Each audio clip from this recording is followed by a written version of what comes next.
مرحبا بكم مشاهدينا في عدد جديد من حصة 100% ثقافة. تواصل الممثلة الكوميدية بيونا خرجتها الغريبة، وهذه المرة كانت المرأة الجزائرية هي محل إهانة، فبعد استضافتها في برنامج لوران ويكي حيث تكلمت عن والدتها بطريقة غريبة عن الشعب الجزائري الذي يقدر ويحترم المرأة وخاصة الأم، كما تحدثت بافتخار كبير عن الطريقة التي دخلت بها عالم الفن. Quand j'étais petite, j'ai vu que ma mère était femme soumise parce que j'ai vécu au milieu de femmes soumises. Et je voyais que les hommes mangeaient avant et puis après les enfants et en dernier, c'était ma mère. Et je la voyais, la dernière cuisse de poulet, elle commençait à croquer l'os. Je lui ai dit, jamais je serai comme toi. Et ben c'est pour ça que après ma mère, elle m'a encouragée dans la danse, dans la comédie. Elle était toujours là pour moi. J'avais 15 ans, danseuse, c'était... et surtout que moi, j'étais le vilain canard. J'ai une sœur qui était chanteuse soprano, c'est classique. Chanteuse et encore, c'était mal pris. وفي ذات السياق عبرت بيونا بشغف عن حبها الكبير لفرنسا وتعلقها بها، وكيف أنها سجلت أكبر النجاحات هناك، بالإضافة إلى حديثها عن جمهورها الذي انتقد ظهورها الأخير في ذات البرنامج والذي لا يشرف تمام المرأة الجزائرية. Au début, il y a le harem de Madame Haussmann Avant en premier, mais Viva l'Algérie, c'était le gros succès. Le gros succès. Voilà, même Délice Paloma, c'était pas mal. Entre la France et l'Algérie, mon cœur balance, et ça je l'ai dit.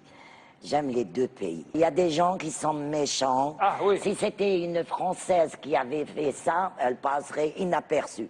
Mais quand c'est une Algérienne et puis c'est des gens méchants, et j'ai l'habitude de recevoir des coups de bâton dans le dos, alors maintenant, ça me fait ni chaud ni froid. وتبقى بيونا تصنع الحدث في عالم السينما الجزائرية بخرجتها التي تفاجئ بها كل مرة جمهورها في الجزائر والخارج. شارك العديد من الناشرين والمنتجين في العرض الوطني لحماية الملكية الفكرية التي نظمتها وزارة الثقافة بالتعاون مع الديوان الوطني لحقوق المؤلف والحقوق المجاورة برياض الفتح ما بين 25 و 29 أبريل، وذلك للتعريف بخطورة ظاهرة القرصنة الفكرية والفنية التي انتشرت بطريقة خطيرة في السنوات الأخيرة. الياقوت سارة غرداوي زارت المعرض وأعدت لنا هذا التقرير. القرصنة الفكرية والفنية عدو المبدعين، ذلك السرطان الذي صار ينخر جسد الإبداعات الثقافية. لمحاربته نظم الديوان الوطني لحماية حقوق المؤلف والحقوق المجاورة وبمشاركة وزارة الثقافة المعرض الوطني لحماية حقوق المؤلف والملكية الفكرية. القرصنة هي سرطان ينخع ما يعرف بالساحة الفنية، خاصة ما يتعلق بالمنتجين. الآن تتم بطريقتين: طريقة الاستنساخ ما يعرف باستنساخ الأقراص غير الأصلية، والطريقة الثانية وهي يعني القرصنة عن طريق الإنترنت.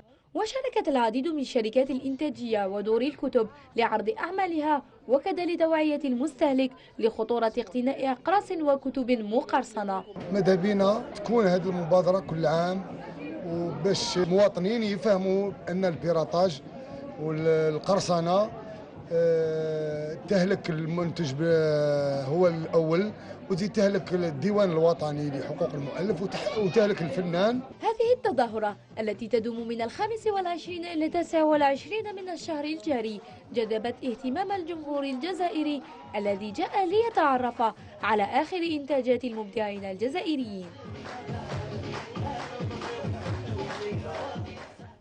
يعتبر نوع القناوي فن من الفنون المحبوبة خاصة في الخارج نظرا للآلات التي يستعملها مؤدي هذا النوع من الغناء، وفي الوقت يبقى حضوره في الجزائر مقتصر على اسم واحد تقريبا في انتظار ظهور أصوات أخرى لهذا النوع من الغناء.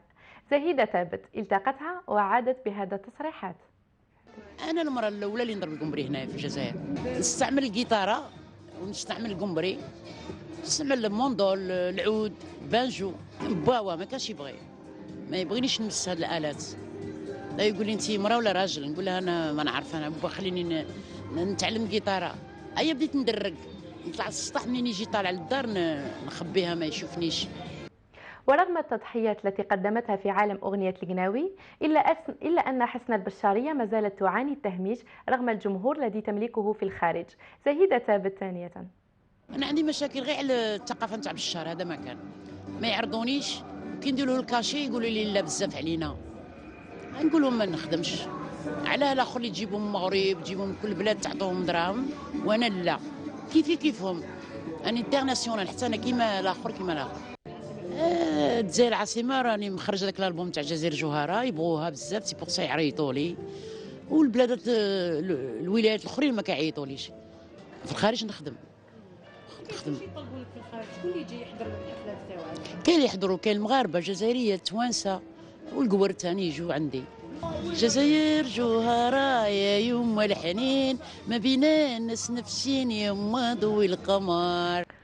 أعلن القائمون على تنظيم مهرجان الجزائر للضحك في طبعته الأولى عن افتتاحه بمشاركة ممثلين من الجالية الجزائرية المغتربة بفرنسا على غرار النجم رمزي بديا اسماعيل والعديد من الممثلين الكوميديين المغاربة الذين سيقدمون عروضهم على مسرح خيمة الإلتون من 30 أبريل إلى 4 من ماي المقبل. ليقود سارة غرداوي جاءت بهذه التصريحات. Attends, excuse-moi, je descends de l'avion, je me dis alors il y a qui? On n'a pas fini. C'est Wahid, mesdames et messieurs. Alors moi je suis présent ici pour parrainer cette initiative géniale qui s'appelle Algérir, qui va réunir de nombreux comédiens, humoristes, à la fois d'origine maghrébine, algériens aussi, et qui vont voilà, animer pendant 4 jours. Donc 4 soirées où chacun va avoir une performance. Voilà. Donc je le fais parce que je trouve que c'est l'initiative voilà, nouvelle. Voilà, on innove de nouveau. Je crois que c'est la première édition et je souhaite qu'il y en ait d'autres. Chapiteau qui est sous le Hilton, qui est à côté du Hilton, c'est ça? Voilà. Donc au Hilton, rendez-vous au chapiteau du Hilton pour le festival Algérir avec Bouder, Smaïn, Wahid, Abdelkader Secteur et puis plein d'autres que j'oublie, que je vois d'ici. Et moi qui serai là, très honoré. On va essayer de rigoler pendant 4 jours.